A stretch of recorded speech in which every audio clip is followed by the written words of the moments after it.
వేదిక పైన ఉన్న పెద్దలు, వేదిక ముందరున్నటువంటి సోదరి సోదరులందరికీ నా నమస్కారాలు. 2024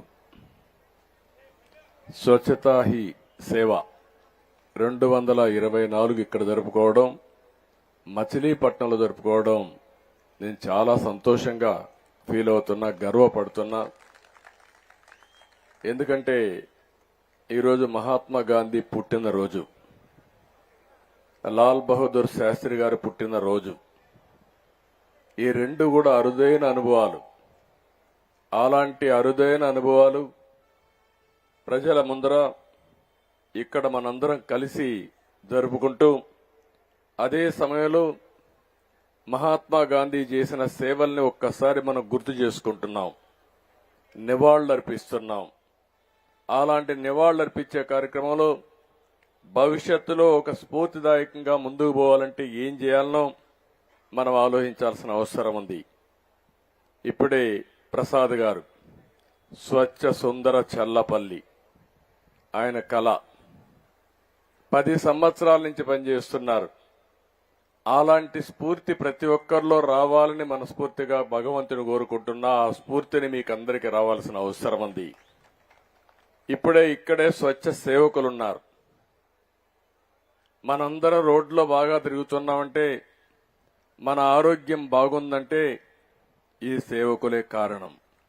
ఎన్నో పనులు చేస్తారు కానీ ఎవరైతే ఇలాంటి సేవాభావంతో పనిచేస్తున్నారో వాళ్ళని మనం మనస్ఫూర్తిగా అభినందించాలి. వాళ్ళకు పూర్తి సహకారం అందించాల్సిన బాధ్యత మనలందరిపైన ఉంది. ఈరోజు ఒక మంచి పని ఏది చేసినా ఆ మంచి పని శాశ్వతంగా గుర్తుంటుంది. మహాత్మా గాంధీని మనం తలుచుకుంటున్నాం. ఆ మహనీయుడి యొక్క స్ఫూర్తిని మనం ఒక్కసారి ఆలోచిస్తే, దేశమంతా కదిలించాడు. అహింసా సిద్ధాంతంతో ముందుకు పోయాడు. బానిసత్వం మాకొద్దు, స్వతంత్ర భారతదేశమే ముద్దు, భారతీయులుగా మేము స్వతంత్ర భారతదేశంలో ఉండాలని నిరంతరం పోరాడారు. ఆయన అవలంబించిన సిద్ధాంతం ఈ రోజే కాదు, భావి తరాలకు కూడా ఆదర్శం.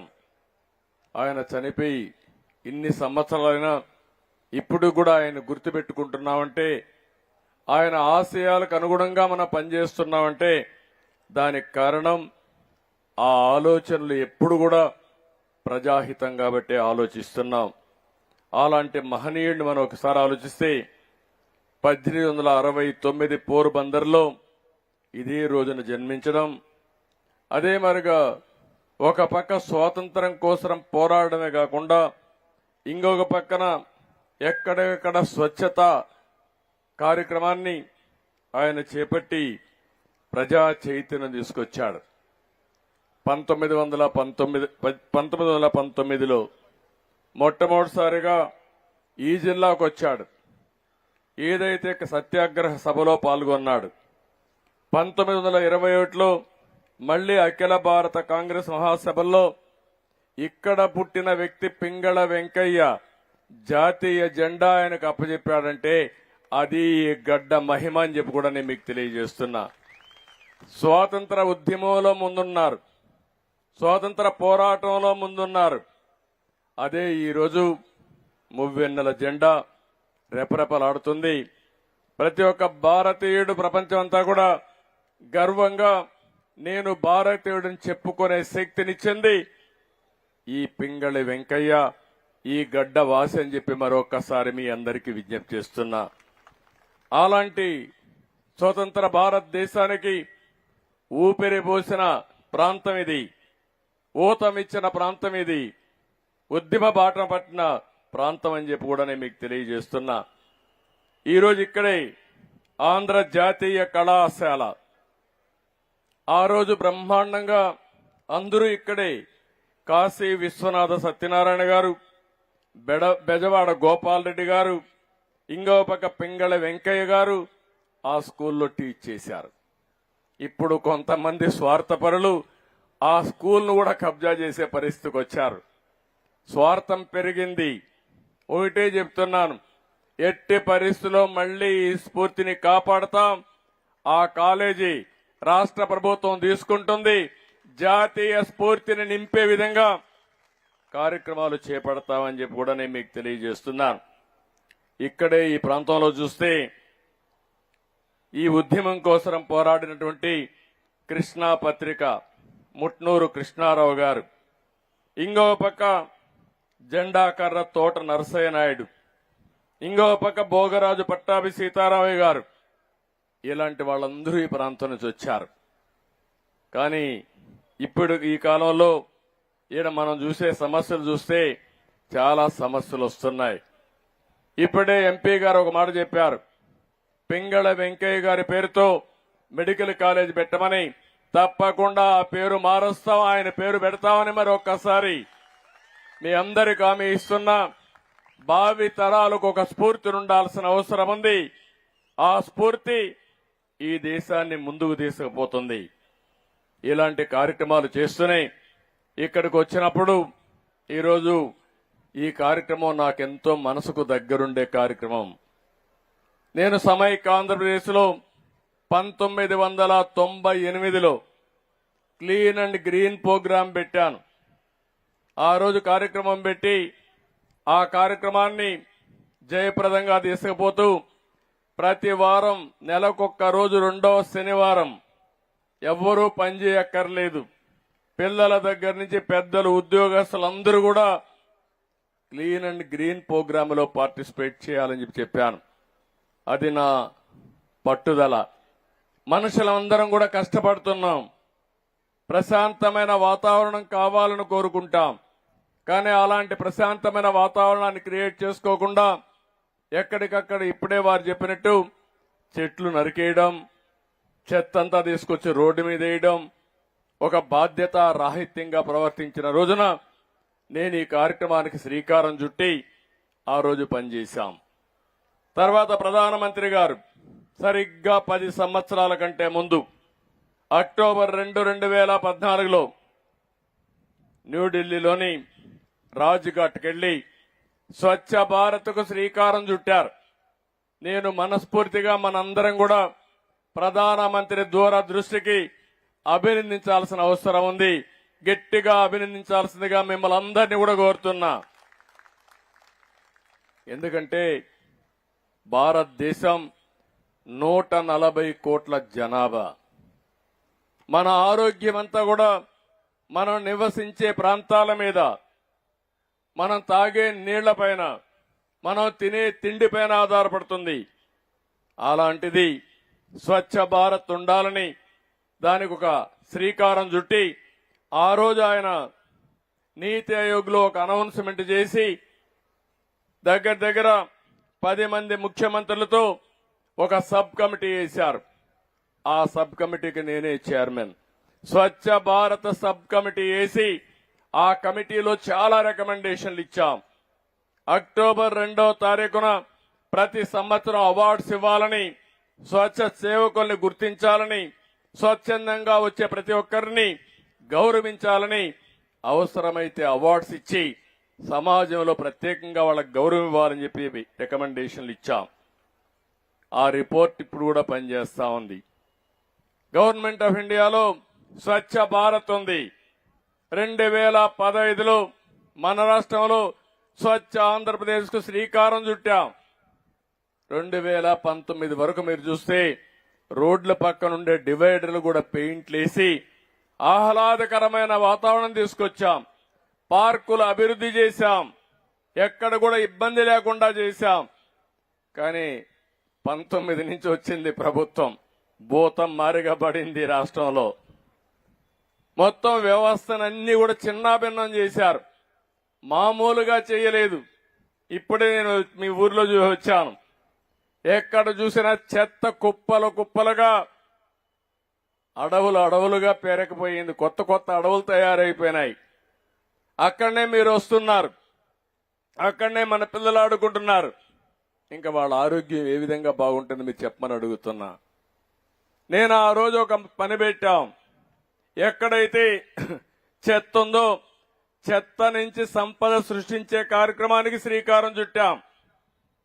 చెత్త నుంచి కరెంటు ఉత్పత్తి చేయడం, ఒకవేళ ఎక్కువ చెత్త లేకపోతే, వైబిలిటీ లేకపోతే గ్రామీణ ప్రాంతాల్లో ఇలాంటి చెత్త నుంచి సంపద సృష్టించేది కాంపోస్ట్ ఎరువులు క్రియేట్ చేయడం, ఆ కాంపోస్ట్ ఎరువుల్ని మళ్లీ పంటలకు ఉపయోగించడం, ఇలాంటి కార్యక్రమాలు చేసి ఎక్కడ కూడా చెత్త కూడా వేస్ట్ చేయకుండా మళ్ళా అవసరమైతే రీసైక్లింగ్కి వెళ్ళాం.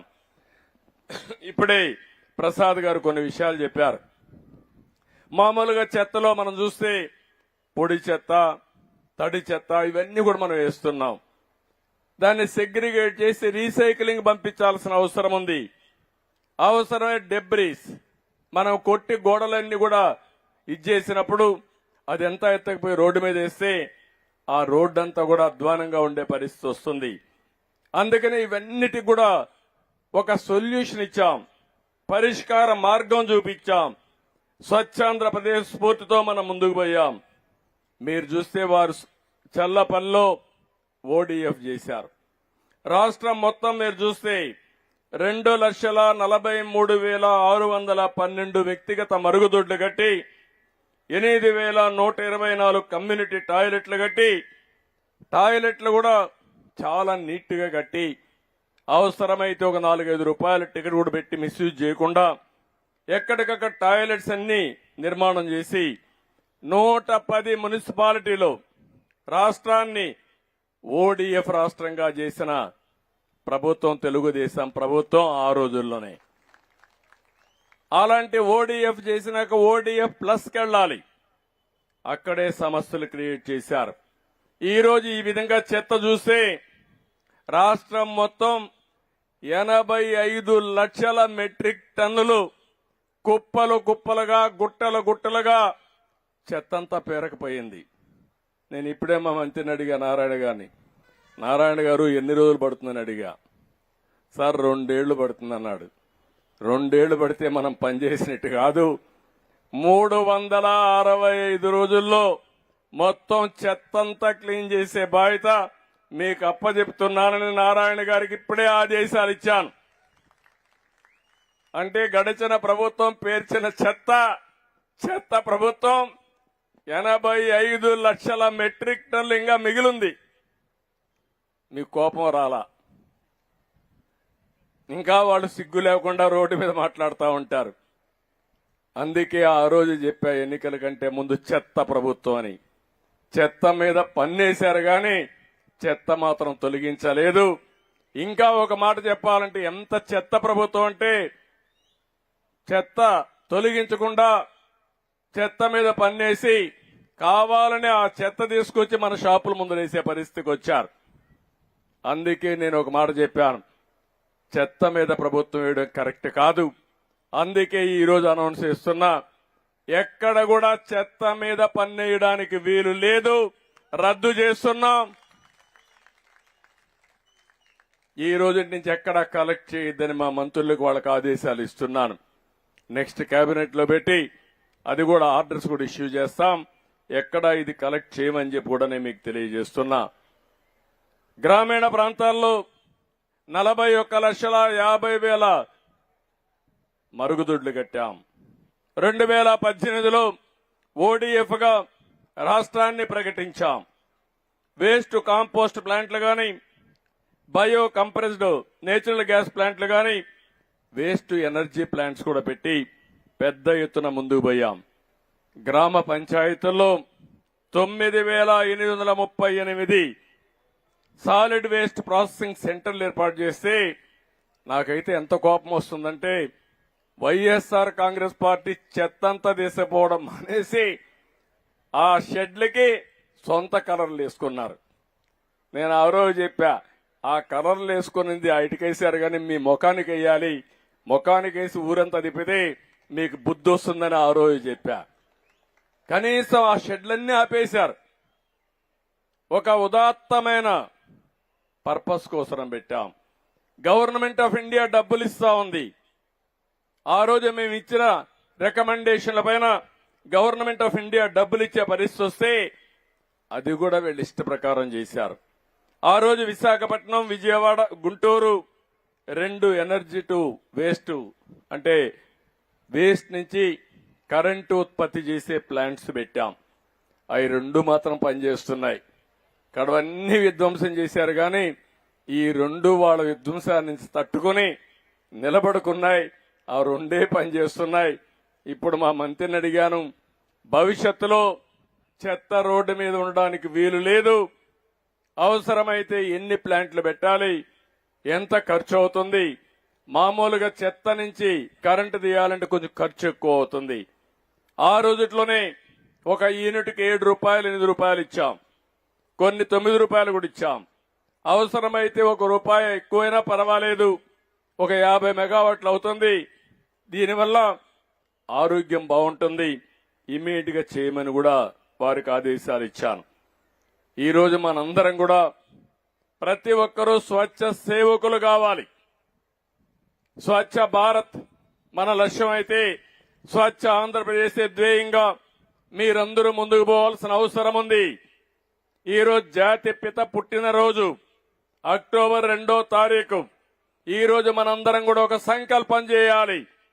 2029కి ఆంధ్రప్రదేశ్ రాష్ట్రం స్వచ్ఛ ఆంధ్రప్రదేశ్ గా తయారు కావాలి. ఇది మనందరి ఆశయంగా తయారు చేసుకోవాలి. దీంట్లో రాజీ లేదు. ఇప్పుడే ప్రసాద్ గారు ఒక లిస్ట్ ఇచ్చారు నాకు, ఏమేం చేయాలని. చాలా సంతోషం. ఈరోజు ఒక విషయంలో మీరు చూస్తే నేను మనస్ఫూర్తిగా ఈ స్వచ్ఛ సేవకులను అభినందిస్తున్నా. మొన్న విజయవాడలో గత పాలకులు చేసిన పాపాలు ప్రస్తుతం ప్రజలకు శాపాలుగా మారిపోయినాయి. మామూలు కాదు. ఏదైతే అక్కడ బుడమేరు గండ్లు పడిపోతే అవి కూడా పూర్తి చేయకుండా నేను 2019లో 60 కోట్ల రూపాయలు శాంక్షన్ చేస్తే ఆ డబ్బులు కూడా క్యాన్సిల్ చేశారు. అకాల వర్షాలు వచ్చాయి, ఎప్పుడు రాని వర్షాలు వచ్చాయి. మొట్టమొదటిసారిగా కృష్ణా డెల్టాలో 14.43 లక్షల క్యూసిక్స్ ఆఫ్ నీళ్లు వచ్చాయి. ఇంతవరకు ఎప్పుడు ఇన్ని నీళ్లు రాలేదు. దాంతో మొత్తం అంతా కూడా విజయవాడ మొత్తం అతలాకుతలమయ్యే పరిస్థితి వచ్చింది. ఆ సందర్భంలో నీళ్లన్నీ వచ్చి 6 అడుగులు 7 అడుగులు ఎక్కడికక్కడ నిలిచిపోయినాయి. ఎక్కడ చూసినా నీళ్లు కిందికి పోయే పరిస్థితి లేదు, పైనుంచి నీళ్లు వస్తున్నాయి. ఏం చేయాలనో దిక్కుదోచని పరిస్థితి. ఒక యుద్ధమే చేశాం వరదల పైన. మీరు ఆ విషయం గుర్తుపెట్టుకోవాలి. ఇప్పుడు వారు ఒక మాట చెప్పారు, వారు చెప్పింది వాస్తవం.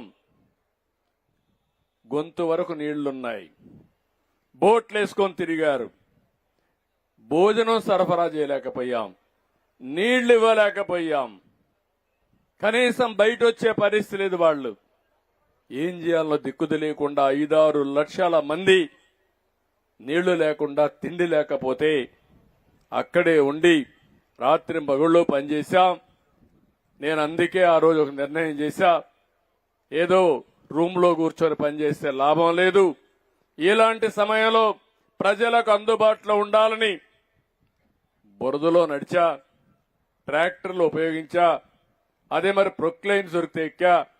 ఏ వాహనం దొరికితే ఆ వాహనానికి లాస్ట్ మైల్ వరకు వెళ్లి ప్రతి ఒక్కరికి మళ్లీ అన్ని సదుపాయాలు ఇచ్చి వాళ్ళని మామూలు మనుషులు చేసిన తర్వాతనే బయట వచ్చాం. ఒక పట్టుదలతో మానవత్వంతో పనిచేశాం. నన్ను అర్థం చేసుకున్నారు ఈ సత్య సేవకులందరూ. నాకంటే పోటీపడి పనిచేశారు, బ్రహ్మాండంగా పనిచేశారు. వారిని మనస్ఫూర్తిగా పనిచేస్తున్నా. ఈరోజు విజయవాడలో అంటువ్యాధులు రావాల్సింది 10 రోజులు. గార్బేజ్ నీళ్లు, వరద నీళ్లు, మురిక్కాలం నీళ్లు, అన్ని నీళ్లు కలిసిపోయి గందరగోళంగా ఉంటే వీళ్లు చేసిన సేవా కార్యక్రమాల ద్వారా ఒక్కరికి కూడా అంటువ్యాధి రాలేదంటే అది వారు చేసిన సేవ. గట్టిగా చప్పట్లు కొట్టి మీరందరూ అభినందించాల్సిన అవసరం ఉంది. అది మానవ సేవ. ఇలాంటి కార్యక్రమాలు చేసినప్పుడు ముందుకు వచ్చారు, అందరం కూడా వెళ్ళాం. అయితే వాళ్ళ కష్టాలు నేను చూసిన తర్వాత నేను కూడా మీరు చూస్తే చరిత్రలో ఎప్పుడూ ఇవ్వని ప్యాకేజ్ ఇచ్చాను. ఒక ఇంట్లో నీళ్లొచ్చి ఇబ్బంది పడ్డారంటే 25,000 రూపాయలు ప్రతి ఒక్క ఇంటికి ఇచ్చామంటే అది ఒక పట్టుదలతో చేశాం. ఇంతవరకు ఎప్పుడు కూడా 2,000, 1,000 రూపాయలు ఇచ్చి పంపించేసేవాళ్ళు. నేను ఒకటి ఆలోచించాను, కష్టాల్లో ఉన్నప్పుడు, సమస్యలు ఉన్నప్పుడు మానవతా దృక్పథంతో ఆలోచించాలి. మీనమేషాలు లెక్క పెట్టకూడదనే ఉద్దేశంతోనే 25,000 ఇచ్చా. 2 వీలర్స్ దెబ్బతింటే వాళ్ళకు 3,000 ఇచ్చా. ఆటోలకు 10,000 ఇచ్చా. ఇంకో పక్క 10 రోజులు ఉన్నాయి కాబట్టి మిద్ది పైన ఉండే వాళ్ళకు కూడా 10,000 రూపాయలు ఆర్థిక సహాయం చేశాం. నేను చేసిన సహాయం అందరూ గమనించి ప్రపంచం మొత్తం కూడా స్పందించారు. అమెరికాలో ఉండే తెలుగు వాళ్ళు ఇంటికి ఫోన్ చేసి నేను చెప్తున్నా మీరెళ్లి సీఎం రిలీఫ్ డబ్బులిమ్మని వాళ్ళ తల్లిదండ్రులు పంపించారంటే అది ఎంతో స్ఫూర్తినిచ్చిందని చెప్పి కూడా నేను మీకు తెలియజేస్తున్నా. కష్టం ఫలించింది, సమాజం గుర్తించింది. మామూలుగా కాదు, 440 నుంచి 50 కోట్ల రూపాయలు, అంటే 450 కోట్ల రూపాయలు సీఎం రిలీఫ్ డబ్బులు వచ్చాయంటే నా జీవితంలో ఎప్పుడు నేను చూడలా. చాలా మంది ముందుకు వచ్చారు, ఒకే మాట చెప్పారు, ఇప్పుడు కూడా మేము ఇవ్వకపోతే, ఇప్పుడు కూడా మేము మీనమేషాలు లెక్కేస్తే మేము మనుషులమే కాదు, మానవ జన్మే కాదు, నాకు కూడా బాధ్యత ఉందని వచ్చారు. అది బ్రహ్మాండమైన స్ఫూర్తి, నాకు కూడా ఎక్కడ లేని కిక్ అని చెప్పి కూడా నేను మీకు తెలియజేస్తున్నా. ఎందుకంటే చేసిన పనిని గుర్తించడం, మంచిని మంచిగా గుర్తిస్తే చేసే వాళ్ళకు కూడా ఒక గర్వంగా పనిచేస్తారు. ఇప్పుడు ఉన్నారు స్వచ్ఛ సేవకులు, వాళ్ళని మనం పక్కన కూర్చొని పెట్టుకొని మాట్లాడాం. వాళ్ళ కష్టాన్ని మొత్తం మర్చిపోయారు. ఏమి ఇస్తున్నాం? మనం ఇచ్చేది వాళ్ళ గౌరవాన్ని ఇవ్వాలి. మన ఆరోగ్యాన్ని కాపాడే స్వచ్ఛ సేవకులకు గౌరవిస్తే అదే వాళ్ళు కోరుకునేది. మనం వాళ్ళని వీళ్ళేంటి అనే లెక్కలేని తరం ఉంటే అది మంచి పద్ధతి కాదని కూడా మరొక్కసారి మీకు తెలియజేస్తున్నా. ఈరోజు ఇంకొక పక్క నేను ఒకటి ఆలోచిస్తున్నాను.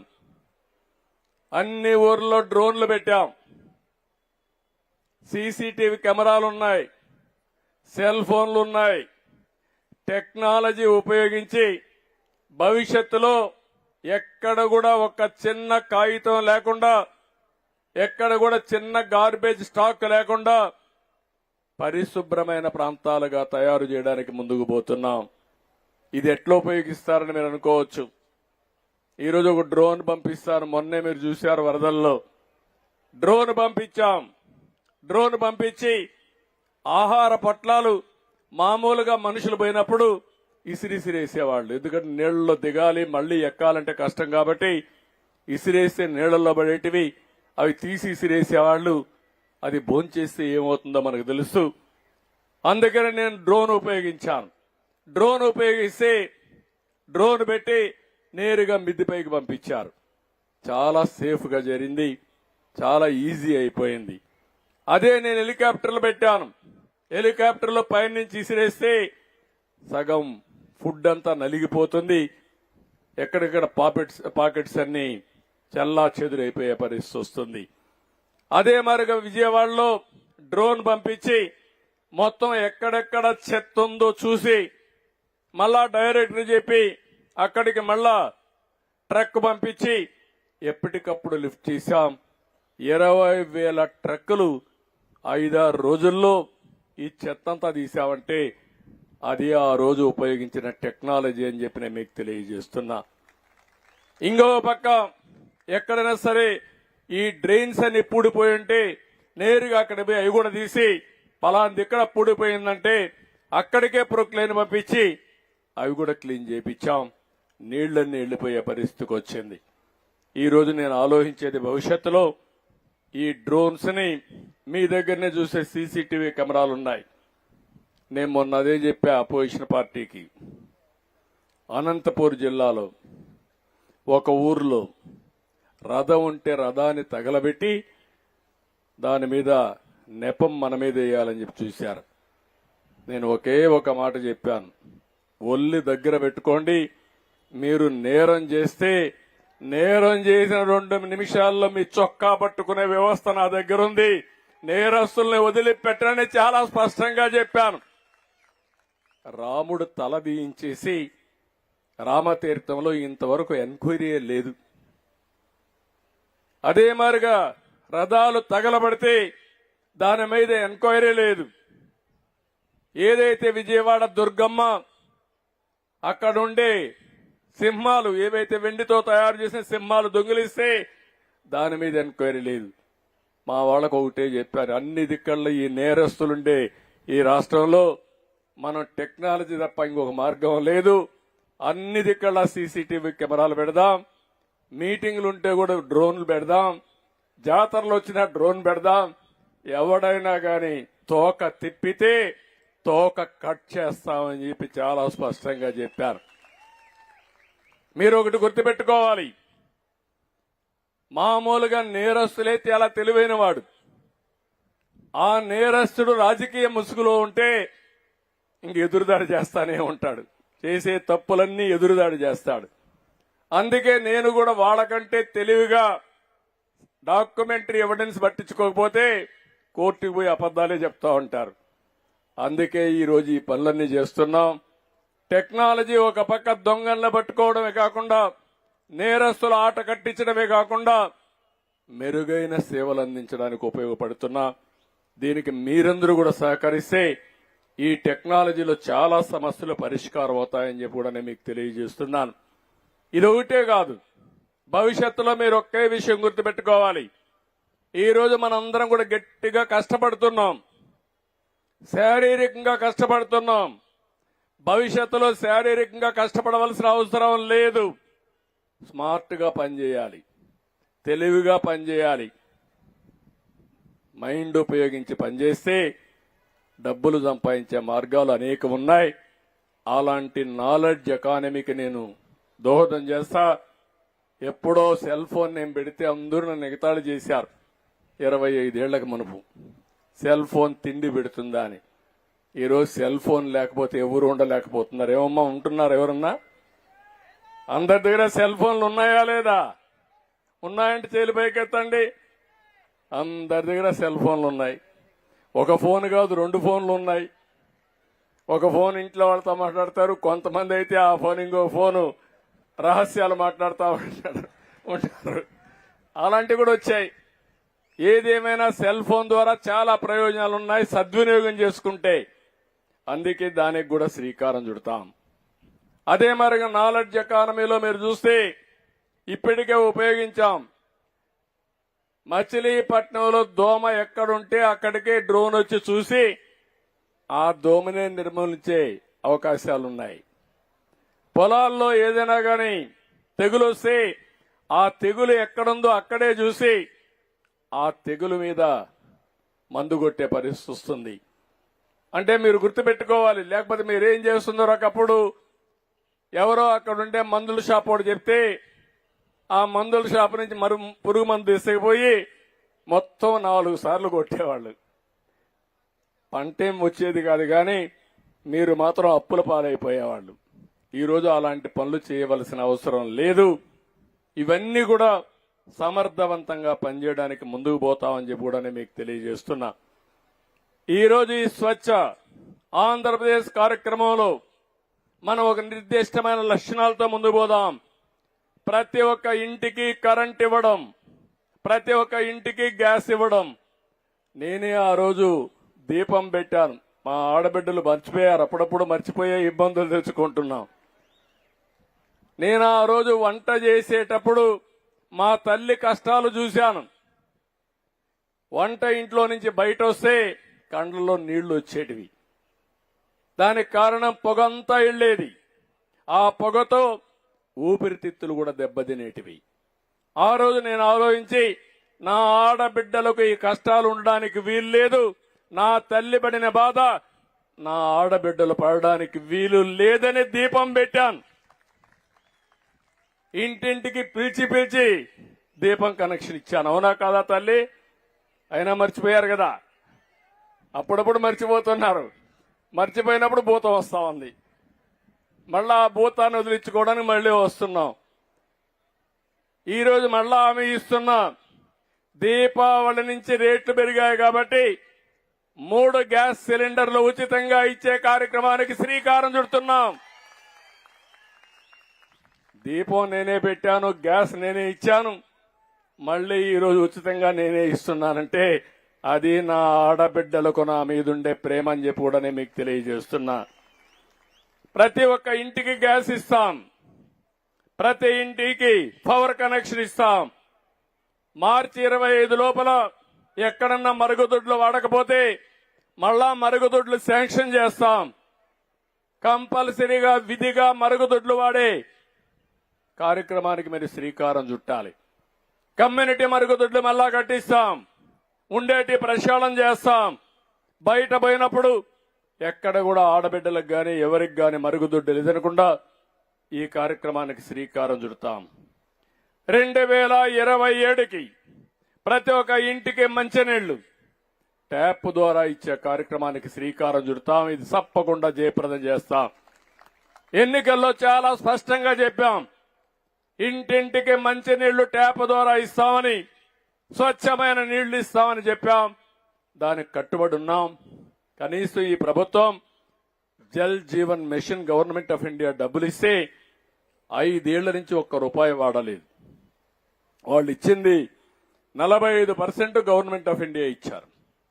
మనం ఒక 45% పెట్టుకొని 10% స్థానిక సంస్థలు గాని బెనిఫిషరీస్ పెట్టుకోవాలంటే దాన్ని కూడా వాడకుండా నిర్వీర్యం చేశారు.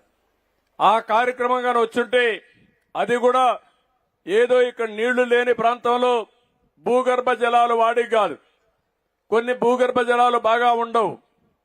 ఇక్కడంతా కూడా సముద్రం పక్కన ఉప్పు నీళ్లుంటాయి, కొన్ని దిక్కడ కలుషితమైన నీళ్లుంటాయి, కొన్ని దిక్కడ చేపల చెరువులున్నాయి.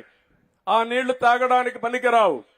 అందుకని ఎక్కడైతే రిజర్వాయర్లు ఉన్నాయో అలాంటి రిజర్వాయర్ నుంచి నీళ్లు తెమ్మని చెప్పి స్కీమ్ ఇస్తే దీని ఆటకెక్కిచ్చారు. మళ్ళీ మొన్నే మా మిత్రుడు పవన్ కళ్యాణ్ గారు ఇప్పుడు ఆర్డబ్ల్యూఎస్ మంత్రిగా ఉన్నారు, పంచాయతీరాజ్ మినిస్టర్ గా ఉన్నారు. మేం కూర్చొని ఒక స్పష్టమైన కార్యక్రమానికి శ్రీకారం చుట్టాం. మళ్ళీ డిపిఆర్లు తయారు చేస్తున్నాం. డిపిఆర్లు తయారు చేసి 3 సంవత్సరాల లోపల ప్రతి ఇంటికి మంచినీళ్ళు ఇచ్చే కార్యక్రమం, ట్యాప్ పెట్టే కార్యక్రమం మేము తీసుకుంటామని మీ అందరికీ హామీ ఇస్తున్నాం. పట్టణంలో గాని పల్లెల్లో గాని రెండూ చేస్తాం. ఇంటింటికి వచ్చి చెత్త సేకరించే కార్యక్రమం 100% తీసుకునే కార్యక్రమం చేస్తాం.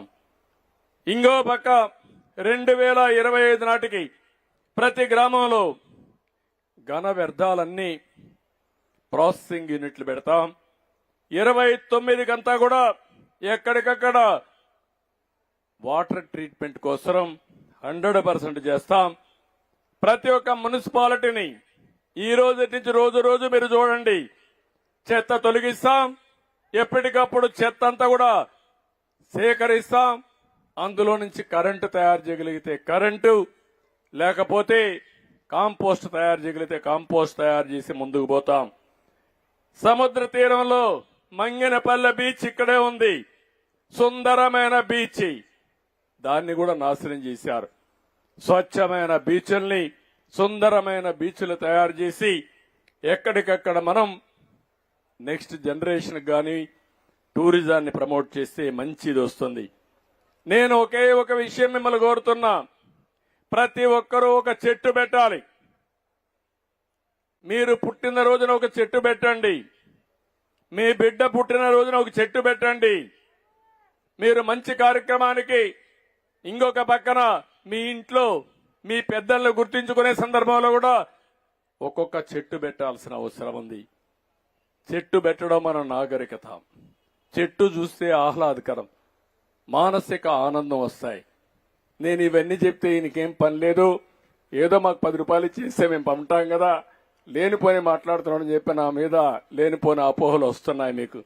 కానీ నేను ఆలోచించేది నా తెలుగు జాతి శాశ్వతంగా ప్రపంచంలోని అగ్ర స్థానంలో ఉండాలనేది నా ఆలోచన అని చెప్పి కూడా నేను మీకు తెలియజేస్తున్నా. 1995లో నేను ఐటీకి ప్రాధాన్యత ఇచ్చాను. ఈరోజు ఆ రోజు ఇచ్చిన ప్రాధాన్యతతో ఈరోజు ప్రపంచమంతా మనోళ్ళు వెళ్ళి అమెరికాలో ఉండే అమెరికన్స్ కంటే, ఇంగ్లాండ్లో ఉండే బ్రిటిష్ వాళ్ళ కంటే మన వాళ్ళు ఎక్కువ ఆదాయం సంపాదిస్తున్నారు. నేను అందుకే ఒక మాట చెప్పాను. బ్రిటిష్ వాళ్ళు పరిపాలించి వెళ్లారు. ఈ రోజుటికి 70 సంవత్సరాలు, 76వ సంవత్సరం వచ్చేస్తుంది. 100 సంవత్సరాలు 2047కి అవుతుంది. 2047కి భారతదేశం ప్రపంచంలోనే నెంబర్ 1 దేశంగా ఉండాలనేది నా సంకల్పం. అందులో 33% తెలుగు వాళ్ళు ఉండాలి. ఇది సాధ్యం, అసాధ్యం కాదు. ఆ రోజు హైదరాబాద్ను అభివృద్ధి చేశాం. ఈరోజు తెలంగాణ రాష్ట్రం దేశంలో తలసరి ఆదాయంలో నెంబర్ 1గా ఉంది. హైదరాబాద్ నగరం నెంబర్ 1గా ఉంది. అన్ని నాశనం చేసిన వ్యవస్థలను ఒకటే గట్టున పెడుతున్నాం. ఈరోజు మీరు చూస్తే పోలవరం ప్రాజెక్ట్ని లైన్లో పెట్టాం. 2 సంవత్సరాల్లో పోలవరాన్ని పూర్తి చేయాలని సంకల్పంతో ముందుకు పోతున్నాం. అమరావతి ఒక సుందరమైన నగరంగా తయారు చేస్తాం. ఇది కూడా తయారవుతుంది. అయితే ఒక అమరావతి లేకపోతే ఒక నగరం కాకుండా అన్ని నగరాల్ని, ఇక్కడ మీరు వస్తే బ్రహ్మాండమైనటువంటి సిటీ ఇది. బ్రిటిష్ వాళ్ళ పీరియడ్లో బ్రహ్మాండంగా వెలిగిన నగరం బందర్ నగరం అని చెప్పి కూడా నేను మీకు తెలియజేస్తున్నా. దీనికి పూర్వ వైభవం తీసుకురావాలి, దీన్ని తీసుకొస్తాం. అందుకే పోర్టు కూడా ఈరోజు వస్తున్నానంటే నేను ఈరోజే సమాచారం తీసుకున్నా. 25 డిసెంబర్కి ఒకవేళ వీలు కాకపోతే మార్చి లోపల మళ్లీ నేను వచ్చి పోర్టు ఇనాగరేట్ చేసే బాధ్యత తీసుకుంటానని మీకు హామీ ఇస్తున్నా. ఎప్పుడూ అయిపోవలసిన పోర్టు దుర్మార్గులు చెరబట్టారు, దాన్ని నాశనం చేశారు. అయినా కూడా ఇప్పుడు నేను దాన్ని ముందుకు తీసుకుపోవడం తప్ప మళ్ళా వెనకాల ఆలోచిస్తే నష్టపోయేది మీరే. కాబట్టి దాన్ని ముందుకు తీసుకుపోవాలని నిర్ణయం చేశాను. తప్పకుండా 2025కి పూర్తి చేసే బాధ్యత, లేకపోతే అటు ఇటు 1 నెల 2 నెలల్లో పూర్తి చేసే బాధ్యత నాదని మరొకసారి మీ అందరికీ హామీ ఇస్తున్నా. ఆ పోర్టు వస్తే చాలా లాభాలు వస్తాయి. అక్కడి నుంచి ఇప్పుడే ఒక మాట చెప్పారు, ఇక్కడి నుంచి రేపల్లె వరకు రైల్వే లైన్ కావాలని. తప్పకుండా నేషనల్ హైవేస్ వచ్చాయి, రైల్వే లైన్ కూడా వేస్తాం.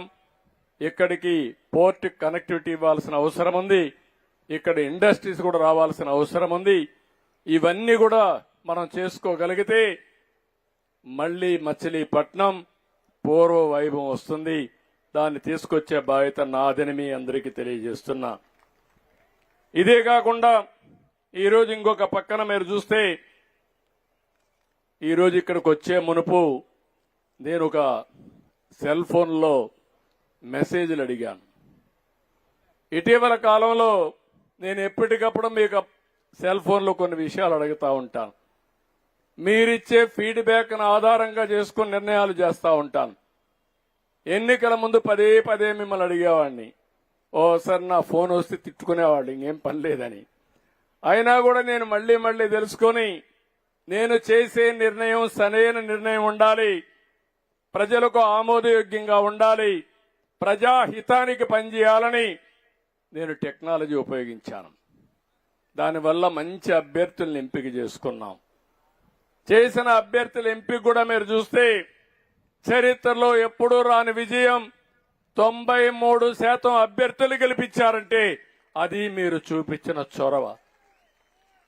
దాన్ని మళ్ళా కంటిన్యూ చేయాలనుకొని ఈరోజు వస్తానని నేను ఫోన్ చేశాను. మీ అందరికీ ఫోన్ చేస్తే మీరు 4-5 విషయాలు ప్రధానంగా చెప్పారు.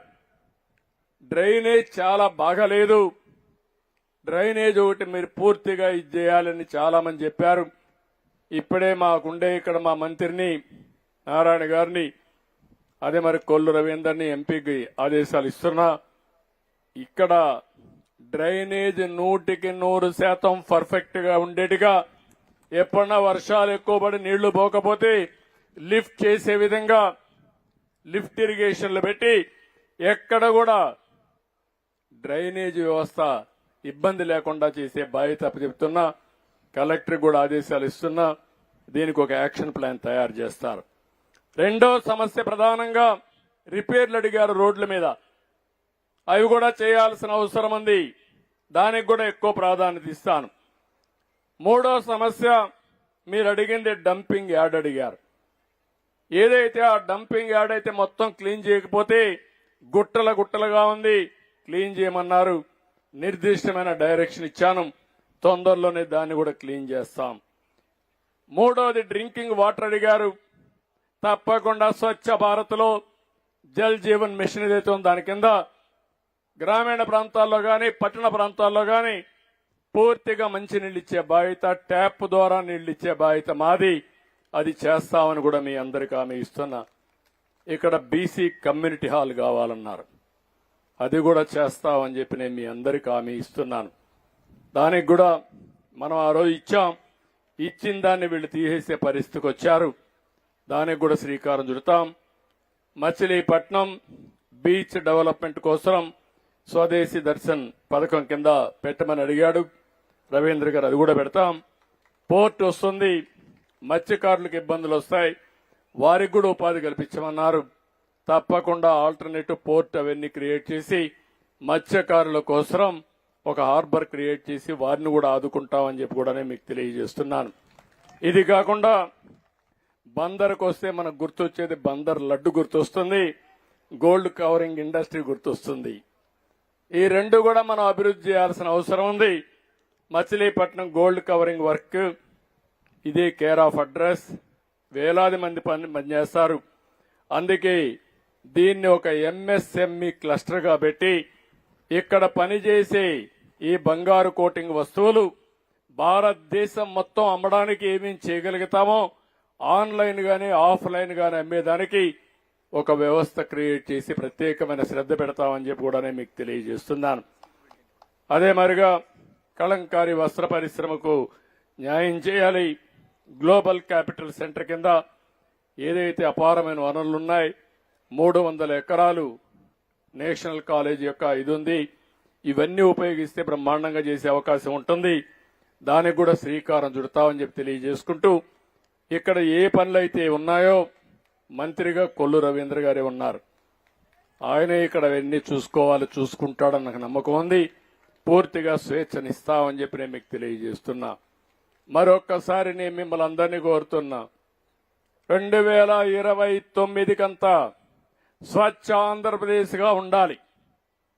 మీ ఇంట్లో చెత్త తీసుకొచ్చి రోడ్డు మీద వేయడానికి వీలు లేదు, చెట్టు నరకడానికి వీలు లేదు.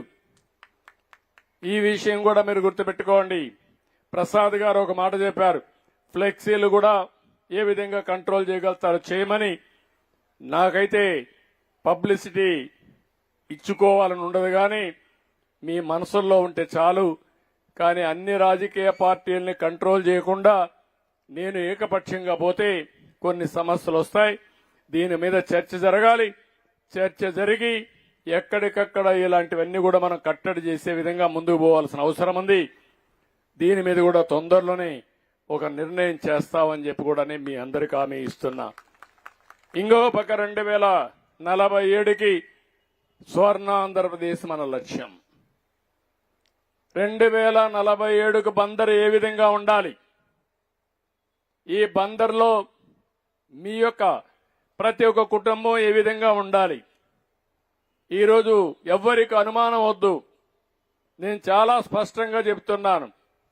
భారతదేశం రాబోయే 3-4 సంవత్సరాల్లో 3వ అగ్రదేశంగా తయారవుతున్న ఆర్థిక వ్యవస్థలో 2047లో నెంబర్ 1 గాని నెంబర్ 2 గాని తయారయ్యే అవకాశం ఉంది. భారతీయులు ప్రపంచం మొత్తం నెంబర్ 1 గా ఉండే అవకాశం ఉంది. ఇక్కడ నేను కోరుకునేది ఎన్నో కొత్త ఆలోచనలు వస్తున్నాయి.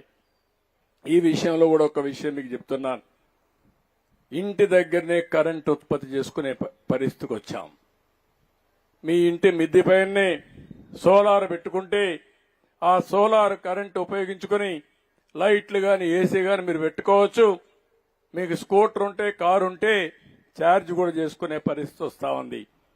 ఇలాంటివన్నీ కూడా ఆంధ్రప్రదేశ్లో గ్రీన్ ఎనర్జీ ప్రమోట్ చేయాలని, గ్రీన్ హబ్గా గ్రీన్ హైడ్రోజన్ తయారు చేయాలని, దానికి మీ మచిలీపట్నం పోర్టు కూడా ఒక కేంద్రంగా తయారు కావాలని నేను కోరుకుంటున్నాను. చాలా భవిష్యత్తు ఉంది గ్రీన్ హైడ్రోజన్ కి. అలాంటి నూతనమైన ఇండస్ట్రీస్ రావాల్సిన అవసరం ఉంది. రెండో విషయం కూడా 2047కి ఇంకొక విషయం మిమ్మల్ని కోరుతున్నా.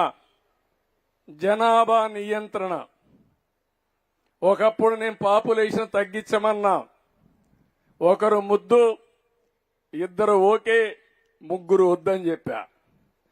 ఇప్పుడు ఒకరు కూడా వద్దంటున్నారు మీరు. ఇది చాలా ప్రమాదంలో పడిపోయాం. ప్రతి ఒక్క ఆడబిడ్డ జీవితంలో 2.1 ఒక బిడ్డను కనాలి. అంటే ఇద్దరు కంటే ఎక్కువ బిడ్డలు కనే పరిస్థితిలో ఉండాలి. అప్పుడే జనాభా ఉంటుంది. ఈరోజు రాష్ట్రం 1.6కు 1.7కు పడిపోయాం. అంటే 1కి పడిపోతే ఇంకా ఎక్కడ కనపడిన ముసలోళ్లే కనపడస్తారు. స్కూళ్ళన్నీ క్లోజ్ చేసేయాల. ఏమమ్మా దీనికి సిద్ధంగా ఉన్నారా అని మిమ్మల్ని అడుగుతున్నా నేను. ఆ రోజు నేను మీ అందరికీ చెప్పాను పిల్లలు తగ్గించమని. దానివల్ల లాభాలేంటో చెప్పాను.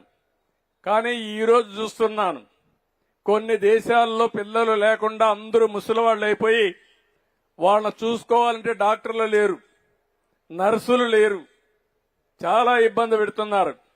ఇప్పుడు రోబోలు వస్తున్నాయి, మెషిన్లు వస్తున్నాయి. కానీ మెషిన్లతోనే సాధ్యం కాదు. మళ్లీ ఒకటే మిమ్మల్ని అందరినీ కోరుతున్నా, ప్రతి ఒక్క కుటుంబం ఆలోచించాలి, ప్రతి ఒక్క ఊరు ఆలోచించాలి. కనీసం 2 బిడ్డలు మీ కర్తవ్యం, మీ బాధ్యత.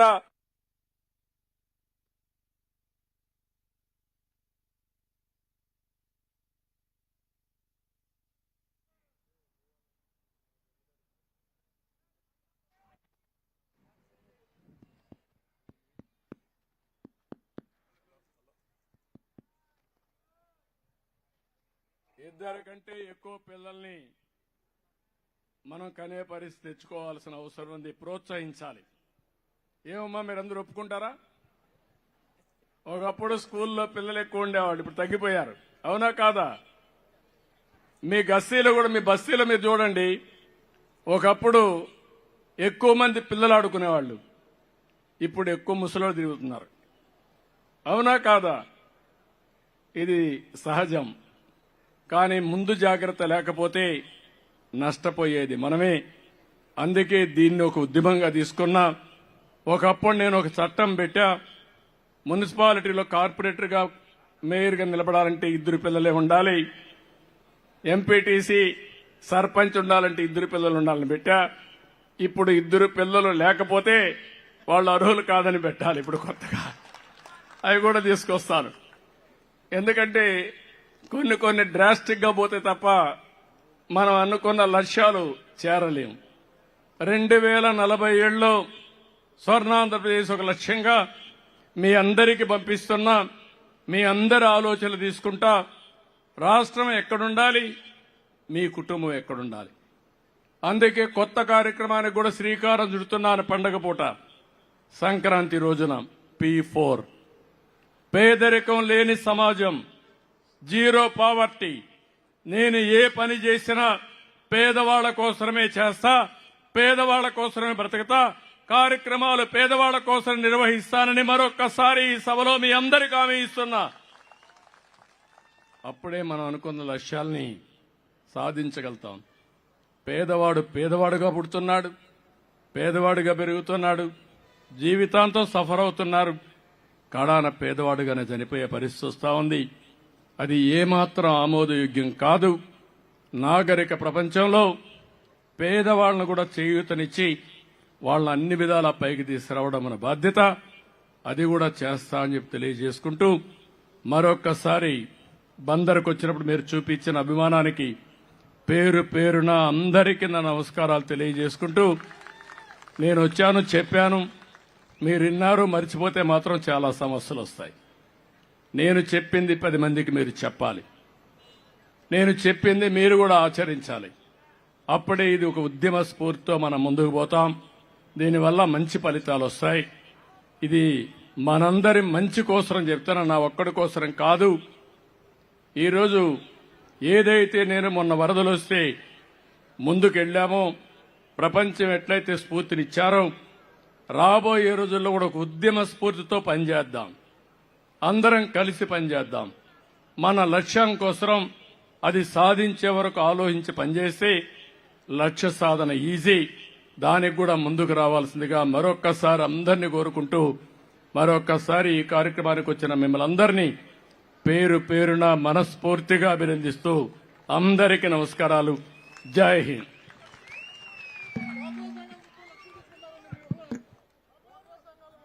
ఒకసారి గట్టిగా మనందరం కూడా డ్వాక్రా సంఘాలు డబ్బులు తీసుకుంటాం. 30 లక్షలు తీసుకుని కుటుంబాల పిల్లల్ని చదివించుకుని కుటుంబాలందరూ హ్యాపీగా ఉన్నారు. మొన్న చెప్పారండి వాళ్ళందరూ కూడా. నేనే డాక్రా సంఘాలు పెట్టాను. మళ్ళా డాక్రా సంఘాలని ఆర్థికంగా పైకి తీసుకొచ్చే బాధ్యత ప్రతి ఒక్క డాక్రా సంఘాన్ని ఒక ఎంఎస్ఎంఈ పరిశ్రమ కేంద్రంగా తయారు చేస్తా. మీ యొక్క స్ఫూర్తి, మీ కష్టం నాకు బాగా ఐడియా ఉంది. మళ్లీ పూర్వ వైభవం తీసుకొస్తాను మా డాక్రా సంఘాలకు అని చెప్పి వాళ్ళకు కూడా హామీ ఇస్తున్నా. వాళ్ళ దగ్గర డబ్బులున్నాయి కానీ నెక్స్ట్ లెవెల్కి ఏం చేయాలనో వాళ్ళకి ఐడియా లేదు. అదే ట్రైన్ చేస్తా. మళ్ళా అలాంటి కార్యక్రమాలు తీసుకొని ముందుకు పోతాం. ఈరోజు ఏవైతే సెల్ఫ్ హెల్ప్ గ్రూపులుగా శానిటరీ వర్కర్స్ ఉన్నారు, వారికి కూడా ఈరోజు ఒకే అనౌన్స్మెంట్ ఇస్తున్నాను. మొత్తం శానిటరీ వర్కర్స్ కి అందరికీ, స్వచ్ఛ సేవకులందరికీ సెల్ఫ్ హెల్ప్ గ్రూపులుగా క్రియేట్ చేస్తాం. వాళ్ళ పిల్లల్ని చదివిస్తాం. వాళ్ళను కూడా ఆర్థికంగా పైకి తేవడానికి ఏమేం చేయగలుగుతామో అవన్నీ తయారు చేసి ప్రాధాన్యత క్రమంలో వాళ్ళ కార్యక్రమాలు